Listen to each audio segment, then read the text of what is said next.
of Neurology. Lauren Ellman's an associate professor of neurology at the hospital of the University of Pennsylvania and Pennsylvania Hospital. She's director of the Muscular Dystrophy Association Clinic at Penn. She is director of the Penn Comprehensive ALS Center and also associate director and clinical lead of the Translational Center of Excellence at Penn. I think this is going to be a really interesting perspective today because she's been one of the leaders in really trying to more carefully define diagnostic parameters around primary lateral sclerosis, which is, she's going to tell us today, you can see by virtue of her title, is something that's been a bit of a moving target. And so I'm really anxious to hear Lauren's comments today as one of the leaders in the field. So Lauren, welcome. And I'm going to now, I guess I will be running your slides and we're all set. Terrific. So first of all, thank you very much for this invitation. I'm flattered to be here to talk to you about this subject. As I take you through this, I hope you'll understand where this title comes from. So the title of my talk today is PLS, which stands for Primary Lateral Sclerosis, Unicorn, Dragon, or Other Mythological Beast. Next slide, please. But I actually did not make up this title. This title I stole from, I'm not sure if you can see my cursor, probably you can't. But this title I stole from a 2003 article, the title of which stuck with me, which sounds almost exactly like the title of my talk, Substitute Polymyositis for PLS. For those of you who've been in the field of neuromuscular for a long time, you'll know that polymyositis is another one of these mildly disputed entities that no one's really sure exactly where it fits. And PLS is quite a bit like that. And I'm going to sort of show you how we think about whether this is a unicorn, dragon, or mythological beast as we go through the talk. Next slide, please. So as all good neurological talks do, my talk has to start with a few old white men. And I will just, as a blanket statement, say I have nothing against old white men. But it is remarkable that every neurologic talk does start with them. So, and of course, all neurologic talks start with names that we recognize as well, because all of the named things in our field have pretty much already been taken. So you'll recognize these names, Charcot and Erb. And I'd like to remind you that ALS was first described in 1869 by Charcot. It was originally called La Maladie de Charcot. But you might be surprised to hear that PLS was actually probably described first. So back in 1869, Charcot and someone named Georges Foy, whose name did not go down in history, described two cases of progressive muscular atrophy. This is a translation from the French, so I'm just going to read it. It was published in a journal called Archives of Normal and Pathological Physiology, which I don't believe still exists. But the case report was called Two Cases of Progressive Muscular Atrophy with Lesions of the Gray Matter and Anterolateral Bundles of the Spinal Cord. And that was the 1869 original description of ALS. But as it turns out, the first description of PLS was actually in 1865. By Charcot, and that was also published in the Archives of Normal and Pathological Physiology and translated from the French. The title was Sclerosis of the Lateral Cords of the Spinal Cord in a Hysterical Woman with Permanent Contracture of All Four Limbs. So I won't comment on the use of the word hysterical. And then Erb in 1875 published a case called, and this was from the German, published in a journal called Berlin Clinical Weekly Publication about a little-known spinal symptom complex. So if we go back in history, it turns out that PLS was clinically described before ALS, which I think is somewhat interesting. Next slide. And then a syndrome which I believe is close to Dr. Maragakis's heart, Mills syndrome, was first described in 1899 by Charles Karshner Mills, who's close to my heart because he was from University of Pennsylvania. That was originally a clinical description and was presented at the Philadelphia Neurological Society, which is still functioning and still has meetings, monthly meetings that can be attended in person. Well, I used to be in person, now remote, but I think we'll be getting back to in person soon. And then shortly thereafter, Mills described a second similar case, which pathology was available for. And the pathology showed a destruction above the medulla in the pyramidal tracts. So he described that case along with an eminent professor at the University of Pennsylvania called William Spiller. And it may interest you to know that the inpatient service at the neurology inpatient service at the University of Pennsylvania is still called the Spiller service. So we hang on to that tradition. Mills syndrome is still is in existence. There is still a syndrome called Mills syndrome, and it is a unilateral upper motor neuron syndrome that accounts for a small portion of what we know as PLS. So what did Mills think his syndrome was?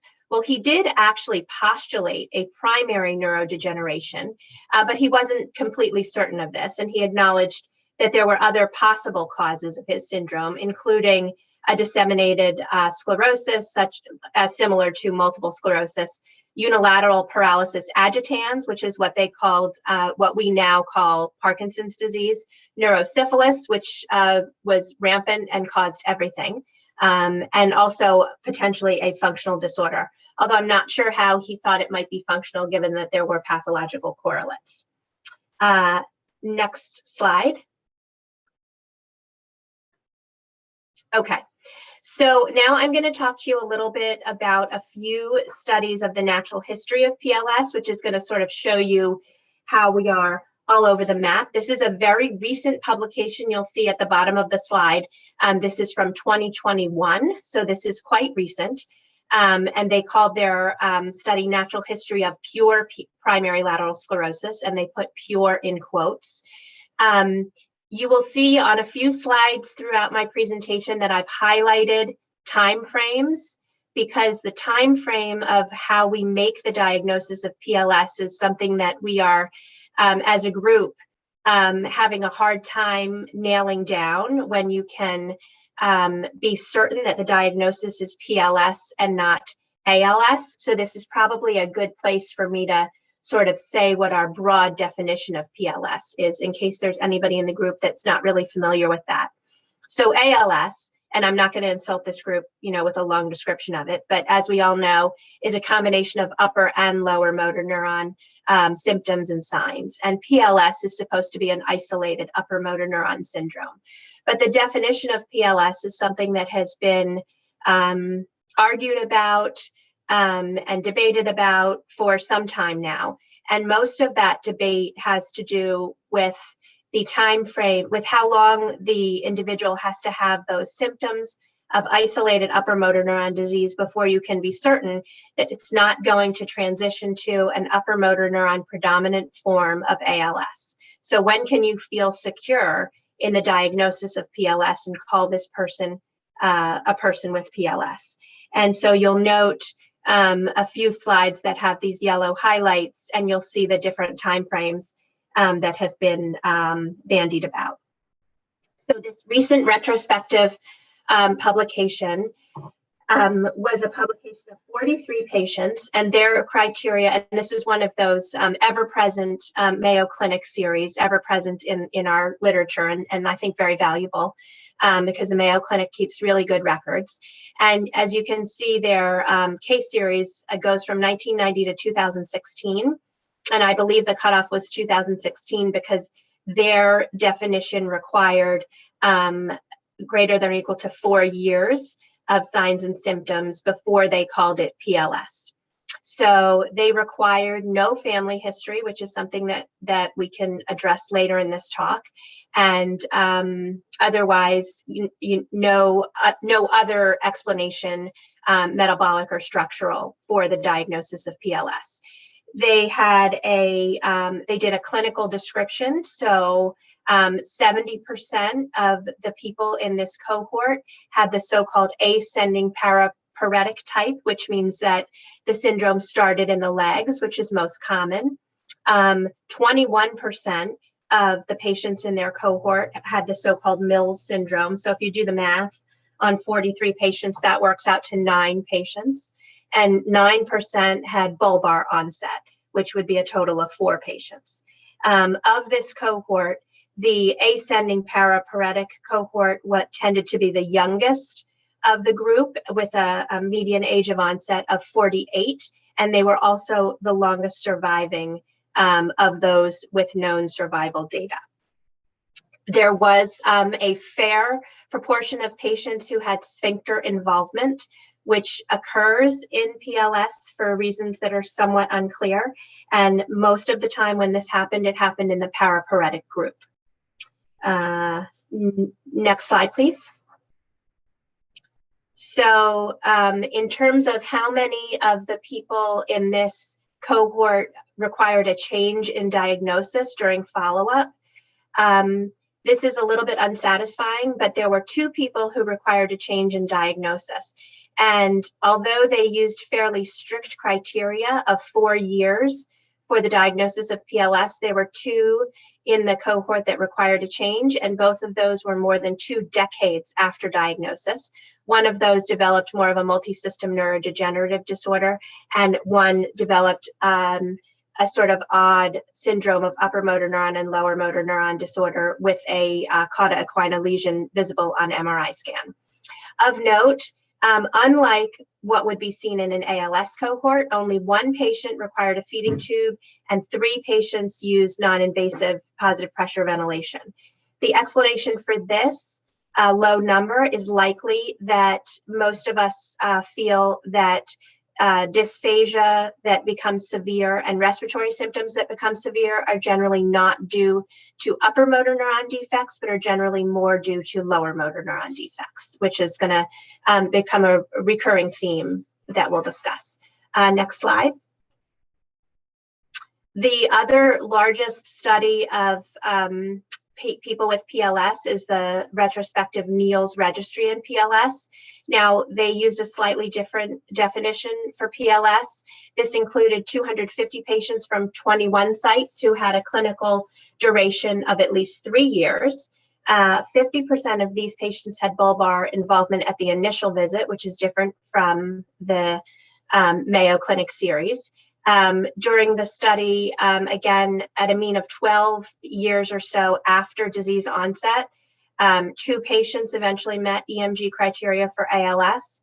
Importantly, they reported the ALS functional rating scale data for this cohort, and it changes extraordinarily slowly, which is something, again, that we'll address later in this talk. It drops approximately 1.6 points per year. As I'm sure this group is aware, the ALS FRSR drops approximately 0.9 points per month in a usual and customary ALS cohort. So that is remarkably slow, and therefore the ALS FRSR is not a good endpoint to use in PLS studies because it would require an extraordinarily long study to get any outcome, any acceptable outcome. The mean decline in vital capacity in this group was extremely slow, as we discussed just moments ago. It appears that respiratory function is most reliant on lower motor neuron function. And there was no significant change in the body mass index during the time of follow-up. Next slide.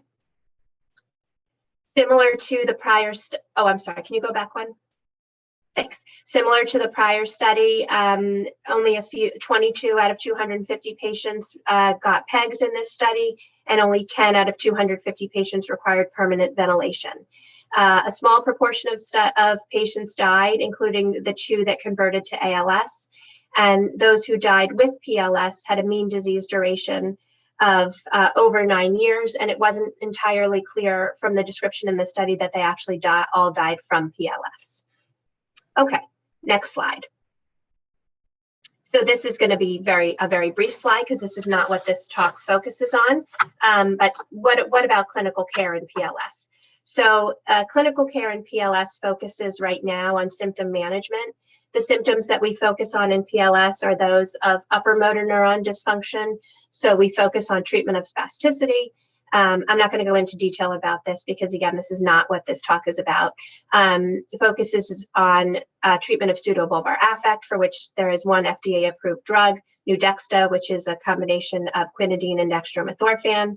Communication can be an issue because they do develop spastic speech. So early voice banking, if you have the opportunity, is the best plan. And then equipment needs can be significant. Hopefully in the future, we'll focus on treatment of underlying disease. Right now, there are no specifically approved drugs for treatment of PLS, but certainly in our clinic, and I assume in other clinics, we do offer the FDA-approved drugs for ALS, since we consider this on the spectrum of motor neuron disease. Next slide. So this is really the meat of this talk, because this is a clinical trials unit. So what is needed to be able to conduct clinical trials in ALS? In PLS, that was a slip there. Can you click again, Nicholas? Okay, so we need to be able to have early and accurate diagnosis. Click. Understand the pathogenic mechanisms of PLS. Click. We need biomarkers to follow. Click. We need to have the ability to detect change in disease. Click. And we need to have symptomatic and disease modifying therapeutics. So that's the framework really for this talk. Okay, next slide. So first of all, I'm going to discuss diagnostic criteria for PLS. Next slide. Okay, so the first attempt at diagnostic criteria for PLS was in 1992. And you'll be interested to know that, and these were the so-called Pringle criteria that stuck around for a good long while. And you'll be interested to know that this criteria was based on 8 patients with 1 autopsy case. Next slide. So these are the criteria. Highlighted, you'll see that the duration in this particular criteria was set at 3 years. It was basically an insidious onset of most often lower extremity, but could be in the bulbar or upper extremity. They specifically required an absence of family history, which I think is probably a mistake given things we'll discuss later in this talk. And then there were some exclusionary criteria, which basically mean that there was no metabolic or structural issues to cause the problems. And then there were some suggestive features, including preserved bladder function, although we've discussed already that sphincter dysfunction is not terribly uncommon in PLS. They included some early suggestion. Number 2 down there under suggestive of PLS is a transcranial magnetic stimulation findings, which we'll discuss later, and also an MRI finding of focal atrophy in the precentral gyrus, which I'll show you an example of later. So that was the Pringle criteria, which hung around for a good long while.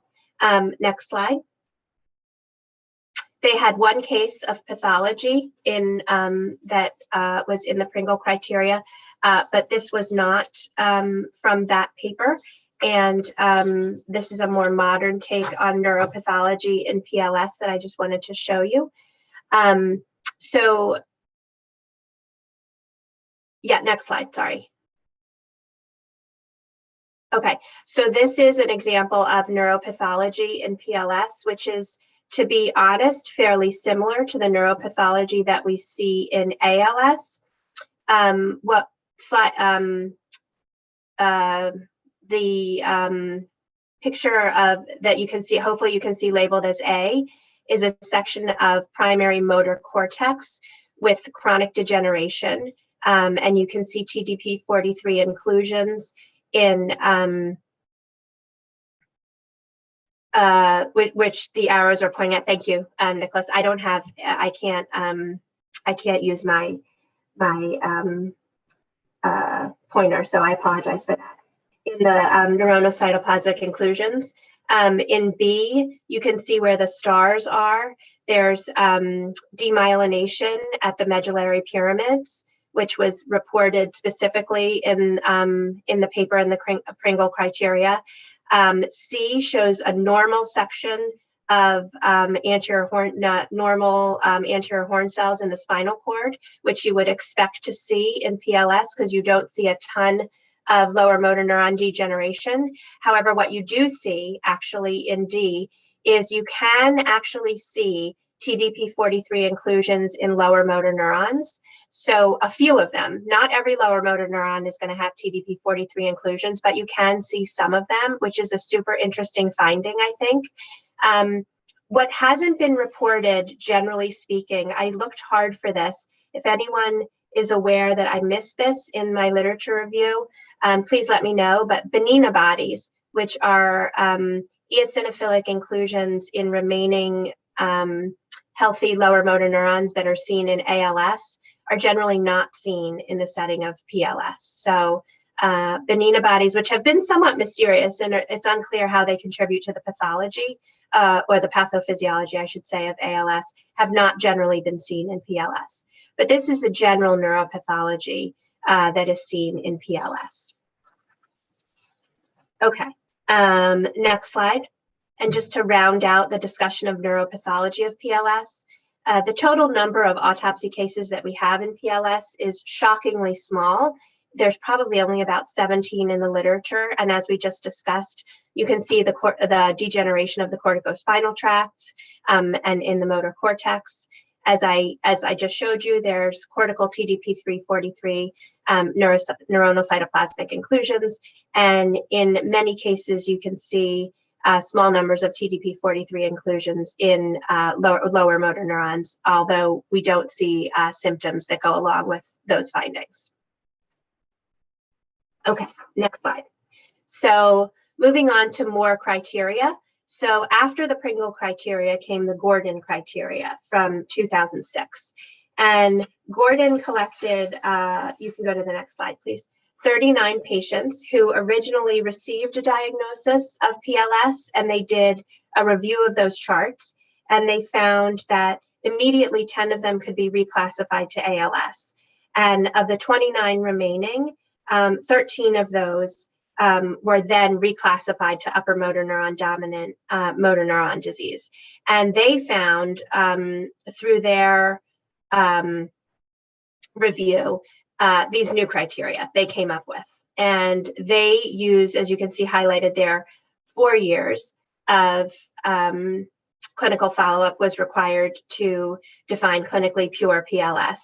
And so here we are again, sort of bouncing all over the place with how we are defining this, because again, the Pringle criteria set it at 3 years, and now we're back to 4 years, so we're sort of all over the place.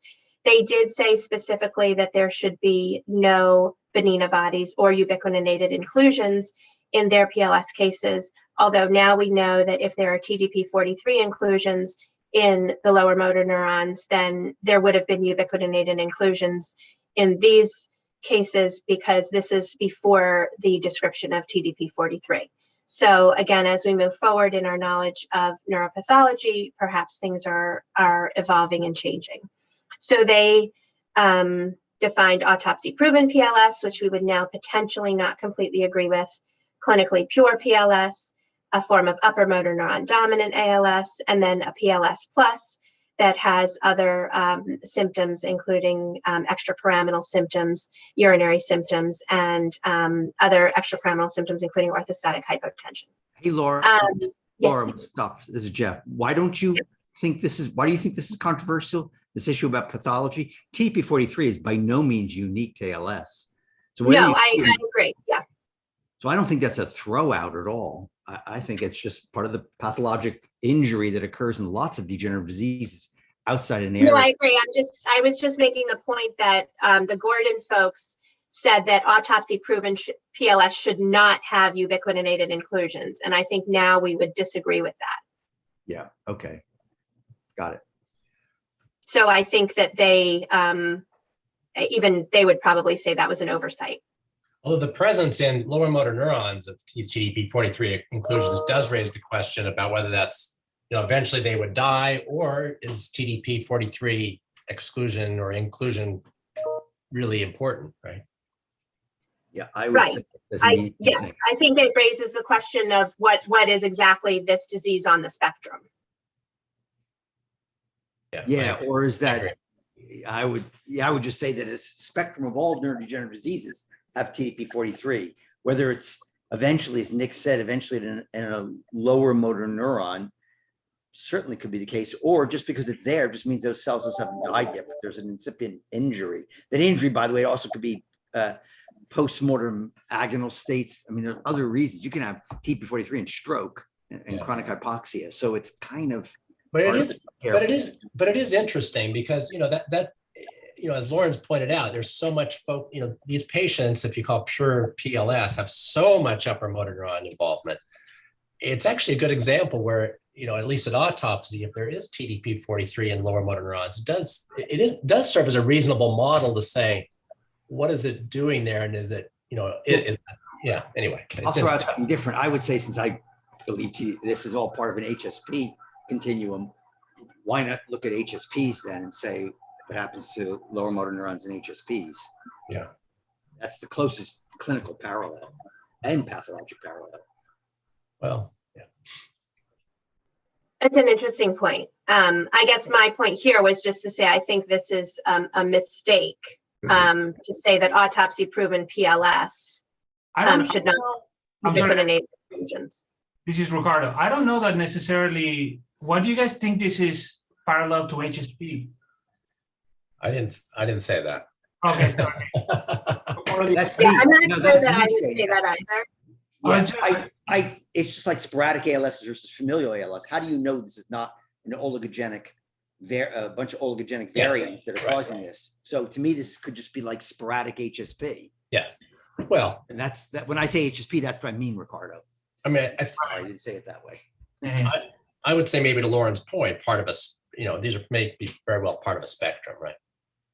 Yeah, and I think that's where I'm headed. But anyway, yeah. Go ahead. Agreed. Yeah. Okay. So in any case, unsurprisingly, sort of along that idea of spectrum, what they found was that the functional scores were highest in the PLS group and sort of similar in the ALS and upper motor neuron dominant ALS group, and survival was longer in the PLS and upper motor neuron dominant group than the ALS, sort of just going along with the fact that, generally speaking, the life-threatening features that we see in ALS, the swallowing trouble, and most importantly, the breathing trouble, tend not to be as evident in the folks who have upper motor neuron dominant disease. Okay, next slide. So finally, everyone said, we just need to make consensus diagnostic criteria. And so people sat around a table and just did that, essentially.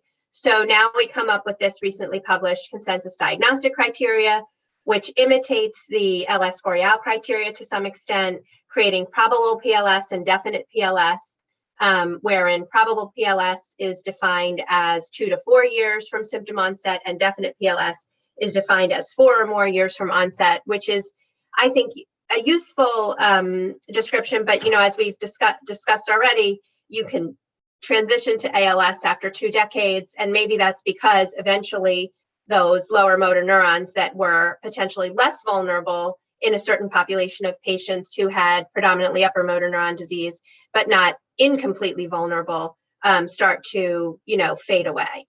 And that's where we are now. These are the most current of the diagnostic criteria, and we'll come back to this. So next slide.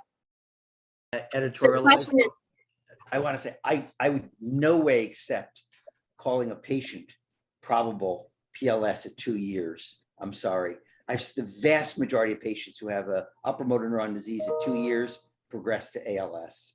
So to tell a patient this is probable PLS and you don't introduce the concept of ALS at 2 years is just wrong. well, I agree with you. Okay, sorry. No, I don't disagree at all. And I don't actually, my personal practice is I don't use the term PLS because patients get extremely attached to it. Yeah. And then it becomes something that you have to walk back. And that is a very difficult situation. So I'm not gonna go to the mat with you on that at all. Okay. So let's not do that. But the question is, have we made any progress? So now there's this Natural History of PLS prospective study, which includes 34 sites, including my site and your site, where they're investigating these 50 so-called early cases of PLS, which we can argue about, but we're not going to because it seems we're on the same page about that, so we're not going to argue about it. And the 50 so-called definite cases, which are the 4-year cases. Next slide. which I'm not going to go through because it's very wordy, but there are, like any other, there's enrollment criteria, which are listed here, but are not interesting. Next slide, there are more enrollment criteria, which I'm also not going to go into. Can I stop you briefly, Laura? Of course. I have a question, and maybe you'll get to this. Should we be testing for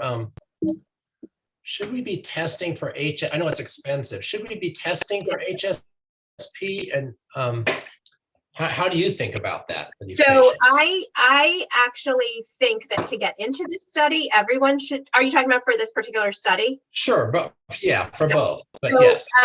So clinically, in our office, we do. So anyone who comes in with just spastic legs or upper motor neuron signs in their legs with no imaging correlate or no metabolic or structural cause, we do HSP testing. So my answer to that is yes. I think it's a flaw in this protocol that every patient who gets into this study is not tested for HSP. The only way the protocol is written is that they can't have had any family history or positive testing. And that, I think, is purely a financial decision, which is a shame. I don't think it was a scientific decision. I think it was a financial decision. I think that I think it'd be very important. I mean, at least most of the patients with HSP that I've seen that ended up having genetically tested positive HSP, they look very different than the PLS patients, mostly with the, what I found very useful is the absence of bulbar symptoms in patients with HSP and the clear use of a gradient in terms of their spasticity. And I'm just looking at the criteria for diagnosis. I don't know that would clearly separate the HSP patients from the PLS patients very well.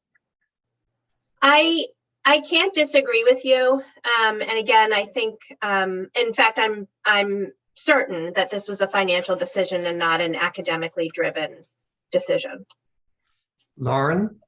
Yes. Hi. Hi, it's Brian here. How many patients are in this study? So it's 50 so-called early patients and 50 so-called definite patients. We should talk. Maybe we can do whole genome sequencing for you. I think that would be great. Hiroshi is really the lead on this, but I'd be happy to email him and say that you're interested in maybe getting involved. Yeah, sure. Hey, Brian. So I completely agree that ought to be done. Is there any way you can go beyond genome, looking at intronic reach, like the expansions that we see in? Oh yeah, I mean the whole genome sequencing with the expansion hunter tool allows you to look at the known expansions. I mean, that was what the basis of our HD paper in Neuron. Yeah, because I think that's important. Because most absolutely don't have HSP genes, so they don't have anything else. But that's the question: are we really missing something, as we did in a huge subset of ALS patients? Sure. Yeah, I think it's a great opportunity, right? So do I. I think that would be a fantastic thing to come out of this conversation. As soon as we get off, I'll email Hiroshi. Yeah, sure. Happy to. Thanks, Brian. Hey, Brian, this is Ricardo. So I thought Mary Kay Flora had been doing some whole genome sequencing on some PLS patients. Is that we did that for her. I mean, there's a small number that we did, but this is, it would be an additional add-on.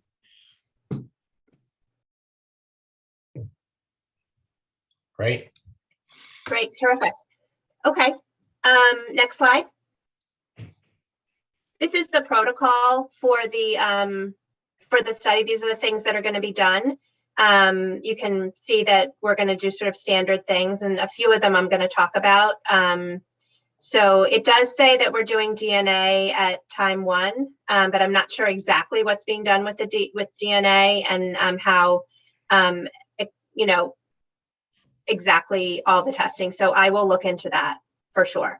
And I'll come back to this in a minute. So next slide. So I'm heading up the diagnosis validation committee for this natural history study. And the plan for this is, after 1 year of data collection, committee members will be blinded to the length of disease, and we'll look at the data from 1 year, mostly the EMG at 1 year, to see if the individual meets criteria for the PLS diagnosis. And then the data is going to be submitted to the statistical lead, and there will be a determination if the diagnostic, the consensus diagnosis is actually sensitive or not. And that's going to be hopefully helpful to see what happens with these early patients. But Jeff, I agree with you, and I don't really want to spend too much time talking about that, because I think it is a very, very important point, but there is a need to try to make this diagnosis earlier. So we're going to see if we can, or if it falls flat. And in fact, it may fall flat. And that would be important to know as well. Next slide. So the other thing that we need to know more about is the neurobiology of PLS, if we're going to be able to target any treatments towards it. So it turns out that corticospinal motor neurons are vulnerable to damage. And interestingly, in all of our trials about ALS, the upper motor neurons have not specifically been targeted, that I know about anyway. And there are some specific signs of cellular distress that can be measured in upper motor neurons. So there's a few things that we know happen to the upper motor neurons. So specifically, we know that there's a loss of integrity of the apical dendrites. And the apical dendrites are important for a number of reasons. They're obviously the site of modulation of signals from the cerebral cortex to the spinal cord. And we also know that degeneration of the apical dendrites contributes to dysregulation of cortical hyperexcitation and hypoexcitation even prior to symptom onset. And the correlate of this is changes, or we believe anyway, that the correlate, one of the correlates to this, is changes in measures of transcranial magnetic stimulation. I'm sorry? Oh, okay. Never mind. Okay. Additionally, there's stress in the endoplasmic reticulum, which can be seen in breakdown in ultrastructure of the endoplasmic reticulum, as seen on EM. And obviously the ER is the site of protein production and initial folding. And we know that misfolding of proteins is a huge issue in our neurodegenerative diseases. As well, mitochondrial dysfunction is an issue that these things can affect the lower motor neurons, but upper motor neurons as well. Motor neurons are they have a huge energy requirement. In addition, we know that SOD1 binds to the mitochondria, affecting their shape and function, as well as TDP-43 also binds to the mitochondria, and inhibition of TDP-43 binding improves motor neuron function. So all of these things indicate that the upper motor neurons are really, really prone to damage. In addition, we know that there's altered lipid homeostasis in motor neurons, and we know this because there are longitudinal changes that are seen in plasma lipid composition. They're seen in both ALS and PLS, and those longitudinal changes are much slower in PLS. Now, this hasn't been operationalized yet, but it's an area of research. So the more we know about the neurobiology of PLS, the more we can potentially target it. Next slide. So to Brian's point, there is some information about the genetics of PLS. This does not touch on the genetics of HSP. I want to be clear about that. But we know that there's lots of genetic genes that can be causative or risk factors for ALS. And it turns out that many of those genes have also been implicated in PLS. And this again tells us that perhaps, but not perhaps, that there's a lot of circumstantial evidence, or more than circumstantial evidence, that ALS and PLS are on a spectrum. So this talk again is not about genetics, but this is just a list of the genes that have been implicated in PLS. So next slide. So this is what everyone's been talking about or alluding to. So are these two part of a spectrum of disease? Obviously, this is not a novel question here. But here's some evidence to say that they are. So we know, not that I've discussed this today, but both ALS and PLS can be associated with FTD. Both ALS and PLS can be caused by similar genetic or the same genetic mutations. And both ALS and PLS are associated with the same pathologic signatures, so TDP-43, et cetera. Can you click the next slide? So one of the questions is, are people who have supposed PLS, whatever you want to call this, do they have lower motor neurons that are somehow a little bit protected from neurodegeneration? So in other words, if they lived long enough, if they lived 40 more years, would those lower motor neurons then be vulnerable? Are their lower motor neurons just a little bit hardier than the lower motor neurons of people who have typical ALS? Does TDP-43 get into some of them and then they're just sort of like slowly dying, or what exactly is that? And that's one of the things that is, potentially something to consider. Next slide. So this is a sad slide because that is a black box. So in terms of biomarkers in PLS, there really are no known serologic. There's no easy biomarkers in PLS. So there's nothing in the blood that we know of. There's nothing in the CSF that we know of. So this is not an easy one. Next slide. But Lauren, Sorry. Yeah. What do we know about?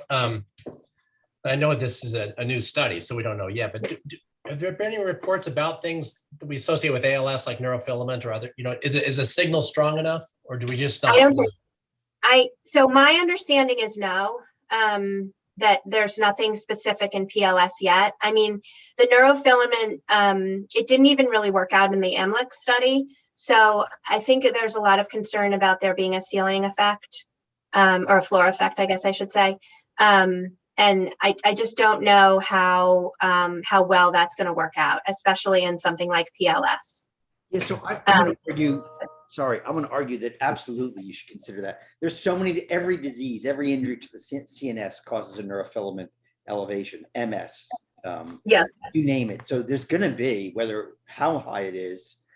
I mean, you're right. You have to have a massive effective therapy to show a change. Spinraza is probably the only one. And I'm not talking about the therapeutic. It does make me curious as to whether it's enough death to see a signal. I just don't know. Correct. Oh, so I'm actually, yeah. So to be totally frank, I'm not aware of any data in PLS. I would assume that it would be different from normal. But I don't know about any sort of like longitudinal change data or anything like that.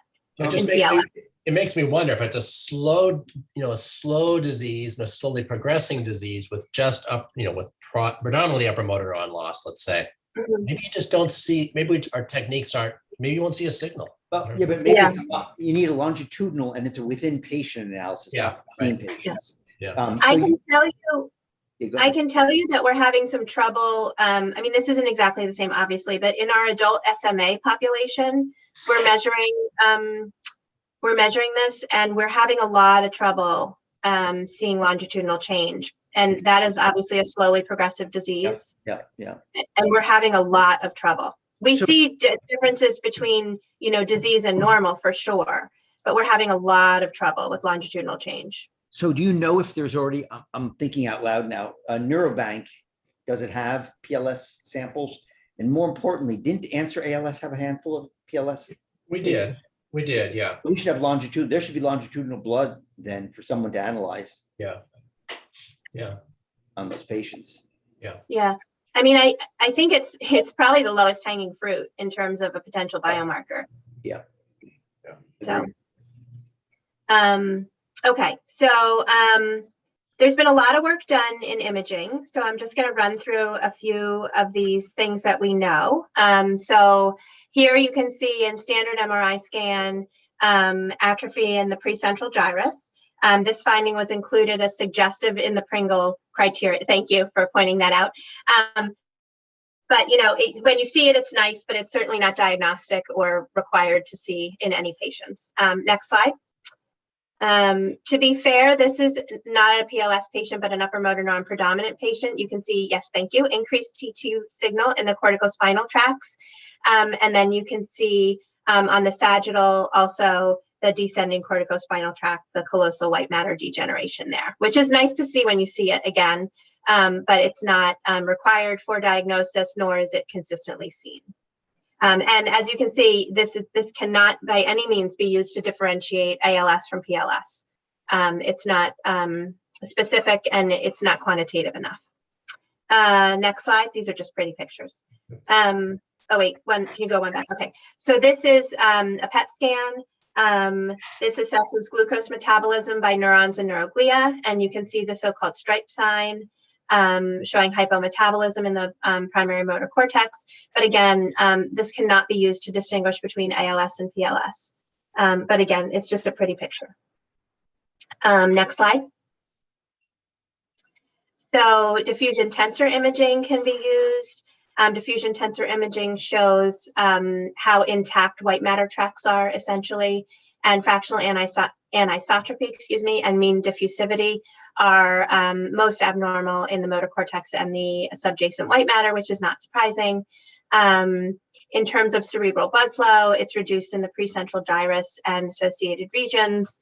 And then again, GABA receptor density is a potential surrogate for neuronal cell body density and dendrite integrity, and that is also altered in patients with ALS and PLS, but again, cannot be used to distinguish between the two subgroups. So next slide. There are many of us who believe that there is some degree of inflammation in these diseases, at least at some points along the way. And measures of inflammation with the markers that you see listed there that light up with activated microglia have shown activity in the primary motor cortex. And sometimes they can be used to localize which side of the body is most involved. And then again, this cannot be used to distinguish between patients with ALS and PLS, but can show abnormal activity in the cortex. Next slide. And then again, transcranial magnetic stimulation, which we mentioned is sort of a sign of dysfunction of the apical dendrites in the upper motor neurons, shows high cortical thresholds, as well as increased central conduction times, and can progress to relative cortical inexcitability, especially later in disease. One of the problems with transcranial magnetic stimulation is that there's definitely is a ceiling effect, because once you reach once you reach inexcitability, you don't have the opportunity to see any further effect. So this is a measure that runs out of quantitation at a certain point. So it really is a ceiling effect. Okay, so next slide. Measuring PLS progression. So the turtles, so I just want to, just make the point that PLS progresses very slowly. We all know this. The turtles are things that are being used in the new study that we just talked about, the PLS, the prospective natural history study. So these things that are being measured. So I'm going to talk about a few of these. So survival, respiratory function, measures of upper motor neuron burden, the PLS functional rating scale, finger and foot tapping, and then next slide. Also timed up and go, the Purdue pegboard, which is a measure of fatigability, speech rate test, quantitative strength testing, which is yucky and unuseful in PLS, and something that I'm newly enamored with, which is the Iowa oral pressure instrument, which is a painless way to measure tongue strength, which I love. So next slide.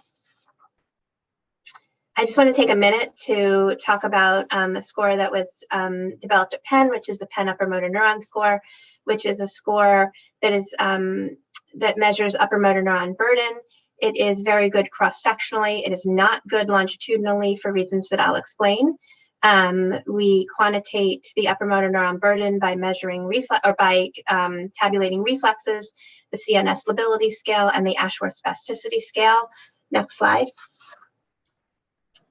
This is how it's calculated. These are instructions, which I'm not going to go over, but it's very easy to do. It takes 2 minutes, if that. Next slide.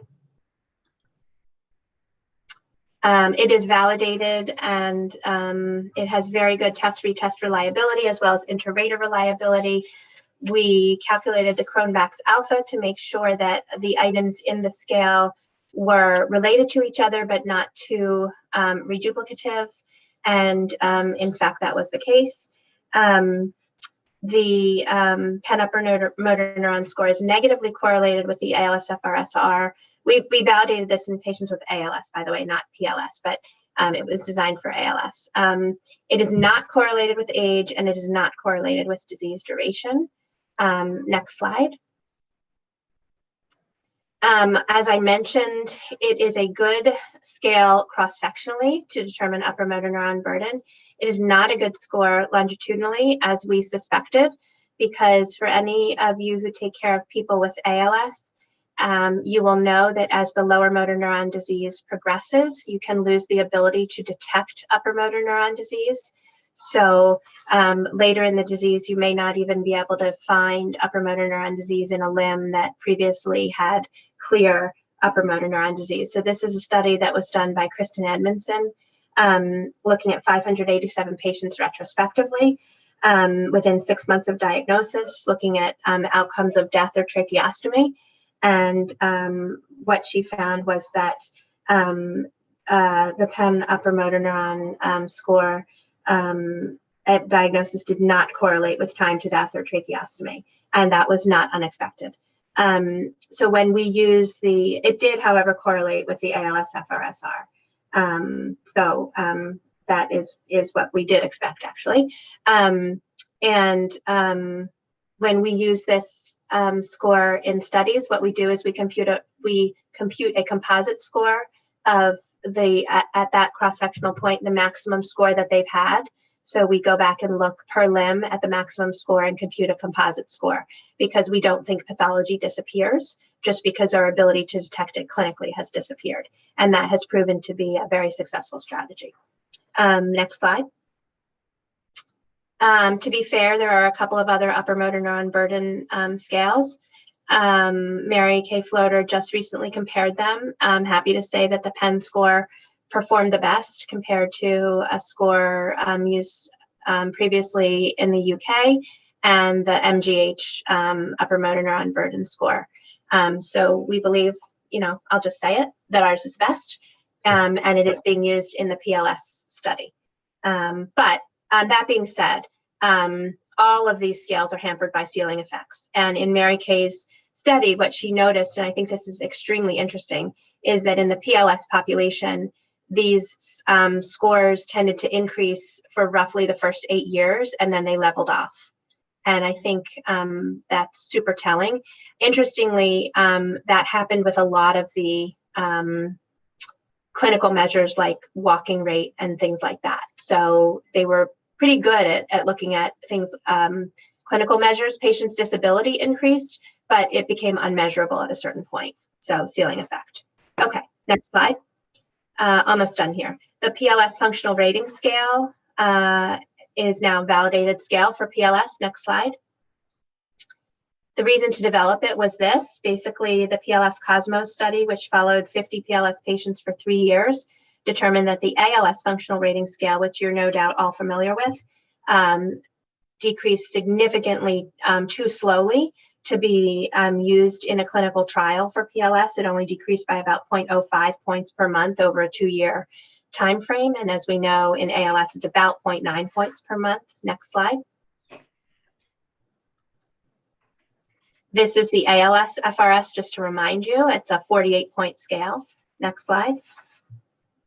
This is the PLS FRS. It's a 68-point scale, and it gets its extra 20 points from adding in the red, as you can see, adding 2 intermediate scores in the first 10 scores. So it gives more variability, and it turns out to be much more sensitive in the PLS population, making it a much better outcome, more sensitive, and therefore decreasing the length of time needed to use in a study. Next slide.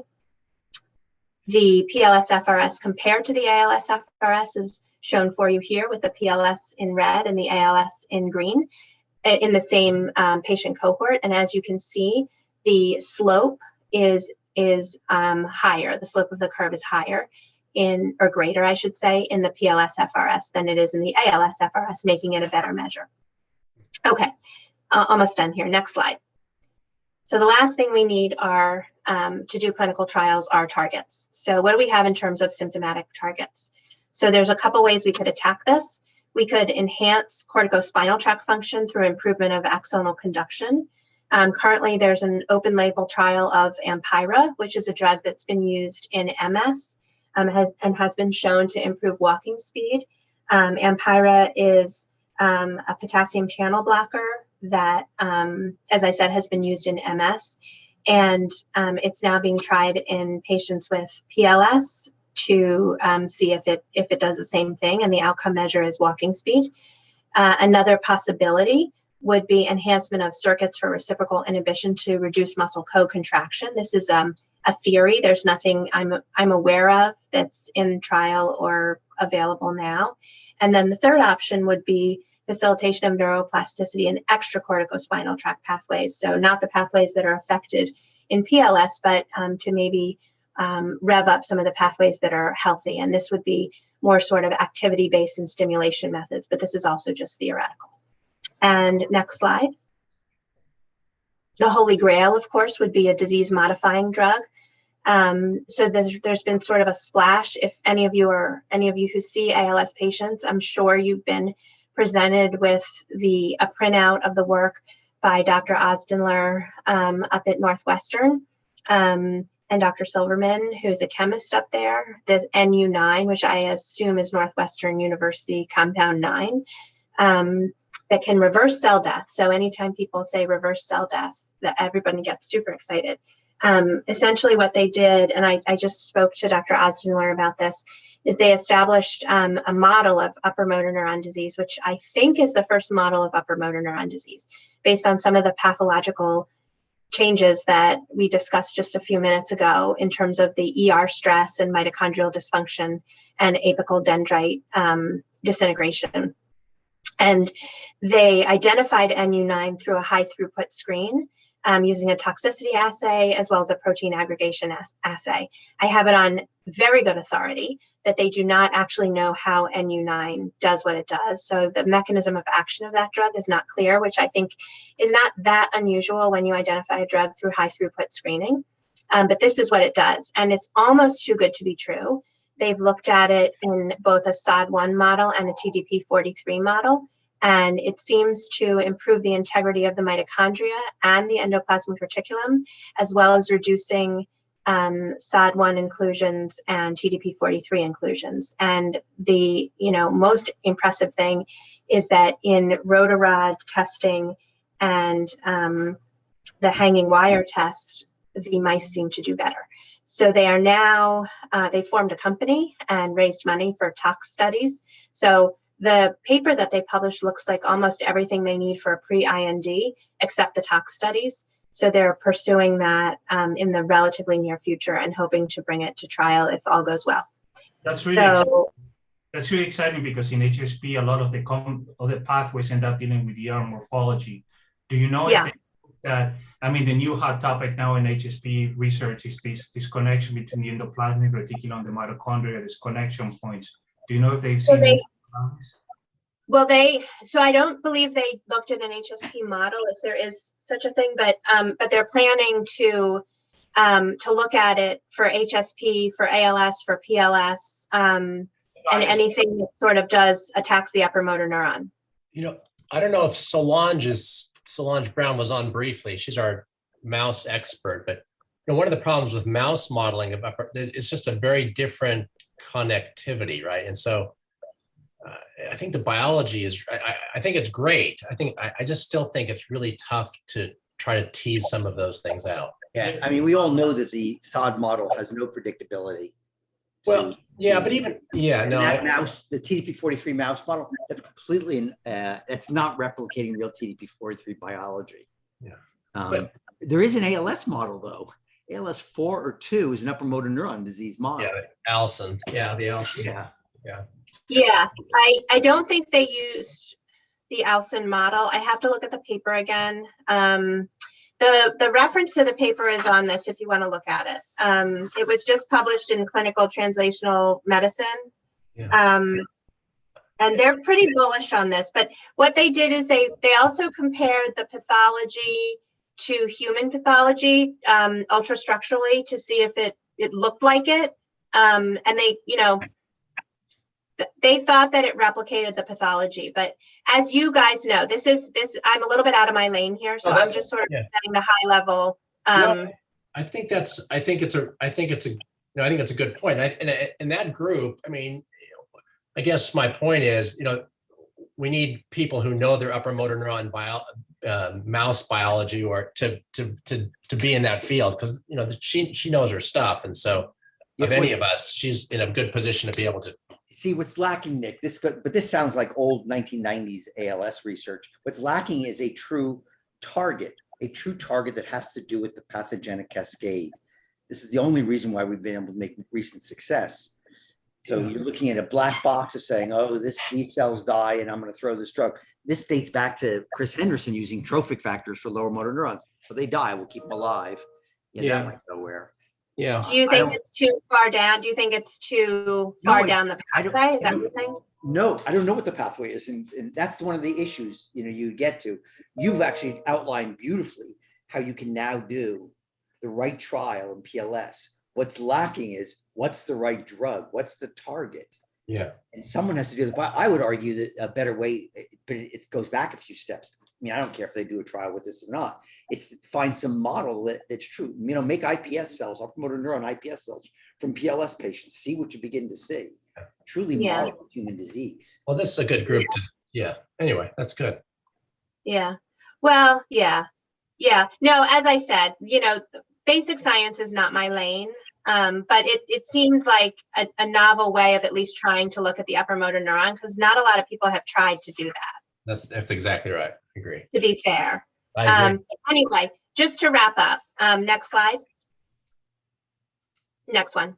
Yeah. So just to sort of get back to, we can decide if we are where we need to be to conduct clinical trials in PLS. Do we have an early and accurate diagnosis? Because and we can debate that point, and we're trying to see how early we can make the diagnosis. And I think, there's still a debate out there. When is it too early to say that it's PLS? And I'm not sure I know the answer to that yet. I think it's, still a reasonable question. Next slide, hit the thing again. Okay, so in terms of understanding of the pathogenic mechanisms, I think there's more work to be done, but we probably know more now than we have in the past. Next slide, or next, So the biomarkers, my personal view on this is that as much as I'm enamored of neuroimaging, I think there's too much of a ceiling effect with the imaging, because once you can see it on MRI scan or even DTI or PET scan or whatever, I think it's probably too late to be able to see longitudinal changes.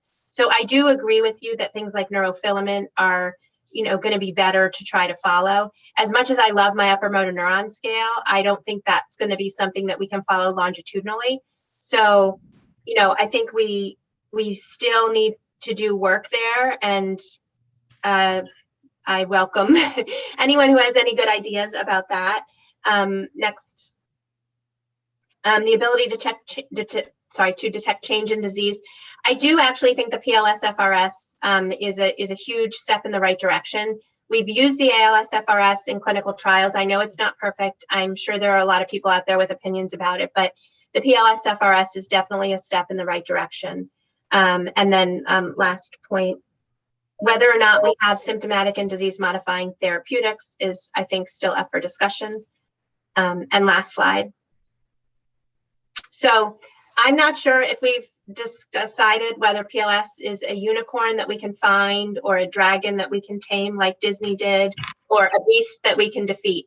But I guess maybe there's more questions than answers still. But at least there's maybe a little bit of a framework in how to think about things. So thank you very much for inviting me. I will definitely get in touch with Hiroshi to see if we can do anything more with genetics for his study, because I think that is hugely important. I don't disagree with anything that anybody said. And I appreciate the discussion. Lauren, thanks. That was terrific. I really appreciate your guiding us through, because it's a challenging disorder, but everything from clinical to basic science to where we're going from here. I think that was really a terrific overview, and thanks very much for sharing it with us. So that was terrific. Well, thank you for having me. Thanks, Lauren. Thanks again, everyone. We won't have a lecture next month. We'll probably start back up in August as part of a series. So thanks everyone again. And thank you again, Lauren. Hey, Lauren, before you leave, if yeah, you're still there, Yeah, I I am. would make the following recommendations. I would have, since you have the world's experts on TP43 pathology, I would ask Yeah. that you get more autopsies or take what you have, ask Virginia and John to really look at TP43 in the cortex and spinal cord. I don't really care about the spinal cord. If it's present, let's just say, because really the spinal cord is a red herring as far as I'm concerned, but if it's present in the cortex, that then gives you a handle for therapeutic targets. Because right now there's a bunch of efforts. So the ER90, the Hyundai stuff, that's an enormous amount of hype in an irrelevant model. Start with human disease. You have human pathology. TP43, if you can if that's real, there are a couple things. One, there are drugs that are being developed, like Stathman based targets. That's absolutely about long axons. Shit, that's right up at PLS alley. Second, you can actually start looking for the biomarkers, not today, but you can think about it. There are biomarkers being developed around TP43, whether it's going to be Stathman changes or some of the RNA changes. So those become very relevant to those cells. Again, should John or Virginia show the pathology. And then you can actually approach companies that are actually in that domain and not with a lot of science. Whereas what you described is a one-off. Sorry, the NU90 is just, as far as I'm concerned right now, still one-off. Okay. Where there's a lot of good science around TP43. And then you can truly link it to a pathogenic cascade that's going on in the disease. That's what you want. And that actually will also convince companies to spend their money in the disease, because ultimately you need that too. Can I ask you 2 questions? Yeah, of course. So, well, first of all, let me just say it's a little bit hard to get your hands on autopsy tissue of PLS because they live so long. So I'll just say that. So it is a little bit hard. But second of all, just alluding to what you said earlier about TDP43 being non-specific, because I agree with you. The more you look for it in other diseases, the more you find it. Right. So what do you think about that? Because I know you can see it in Alzheimer's and you can see it, you can see it in healthy brain even. So what are your thoughts about that? Well, you don't see it as much. We've talked to Dennis, so we've just finished a big collaboration with Dennis Dixon. I mean, you really can't see it. And it's no question, it's higher in ALS. 50% of Alzheimer's patients have it. I don't mean to diminish it as a valuable target. It still could be a target. It's just like you just brought up, ER stress. Holy shit, every disease has ER stress. So all of those pathways we know are active. It's what's a potentially potent drug, what's a way of monitoring your drug efficacy, a pharmacodynamic readout. That's all being a lot of effort in TP43 right now. By the way, I'm not saying it couldn't be for ER stress. Yeah, but not so readily. There's great effort right now and things around TP43. And it's going to excite companies that are interested, because ultimately, whatever you're going to pick, someone's going to have to pay for it and have a very specific drug. A group just starting a biotech company, they're puppies. They're immature. You want someone who really knows what's going on. Sorry, I know I'm being harsh. No, it's okay. I'm being honest. That's fine. I'm not part of their company. I just emailed her because I couldn't find the mechanism of the compound, and I was just wondering, like, why is everyone so excited about this when we don't know how it works? And I just wondered if it was proprietary. So I asked her, and she emailed me back and said, "Oh, we don't know how it works." And I was like, "Uh-oh." Well, so everyone's excited because there are press releases from Northwestern. That's why. Yeah, I know.